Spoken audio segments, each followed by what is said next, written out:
Kemudian yang ketiga, Pak, jika menilik betapa besarnya gaji yang diperoleh jajaran direksi Pertamina, lebih dari 1 miliar per bulan, setara dengan gaji dirut Coca-Cola, Pak.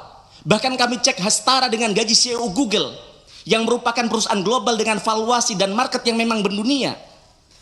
Bahkan itu kalau ditambah dengan tantiem, dividen, kemudian kompensasi finansial lainnya, maka THP yang diberikan kepada direksi Pertamina 4 miliar per bulan, jauh lebih besar daripada gaji Presiden Republik Indonesia, bahkan jauh lebih besar dari gaji Presiden Amerika Serikat Donald Trump, Pak. Ini amat sangat terlalu luar biasa. Maka seharusnya dengan angka sefantastis itu, direksi wajib bisa memberikan pelayanan terbaik, wajib bisa menghadirkan BBM berkualitas, wajib bisa memberikan BBM yang terjangkau untuk semua lapisan masyarakat, bahkan bisa membuat profit yang impactful bagi negara harusnya. Tapi nyatanya apa? Malah merugikan negara dan melukai rakyat kita hari ini.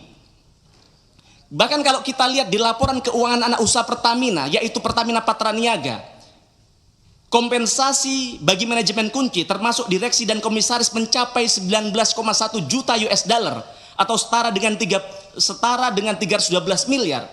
Bayangkan, duit sebanyak itu kalau dipakai untuk MBG misalnya, bisa memberikan makan kepada 31 juta anak kita, Pak. Atau kalau itu diberikan kepada para guru P3K, para CPNS kita yang diprank oleh negara hari ini, maka itu bisa mensejahterakan mereka sampai nunggu mereka menjadi PNS, Pak. Bukan bermaksud bagaimana, hanya mereminder, Pak. With great power comes great responsibility. Maka evaluasi manajemen beserta remunerasinya di BUMN ini sangat-sangat urgent untuk segera dilakukan. Kemudian yang keempat, Pak Dirut, karena itu saya mengusulkan kepada pimpinan DPR RI, kepada pimpinan Komisi 6 untuk bagaimana segera dibentuk panja BBM Pertamina. Karena jangan berhenti pada pion-pion yang sudah terjerumus ini, Pak. Jangan kemudian ini keluar dari mulut singa masuk ke kandang macan, Pak. Tetapi ini kesempatan untuk membersihkan Pertamina secara menyeluruh. Maka nanti kasihan juga kepada Danantara ketika mereka harus memikul beban berat karena ternyata Pertamina sebagai BUMN terbesar ternyata boncos dan gembos, Pak. Maka melalui pansus BBM ini kita bisa panggil mantan direksi Pertamina Pak Ahok, yang beliau juga mengkonfirmasi bahwa kalau diundang di tempat ini beliau akan hadir. Kita akan undang mantan komisaris, begitu juga mantan dirut Pertamina Bu Nike, begitu juga mantan dirut-dirut di era ketika dulu Petral dibubarkan misalnya, Pak. Kita juga bisa memanggil produsen booster ron BBM. Jangan-jangan memang Pertamax adalah Pertalite yang diberikan booster.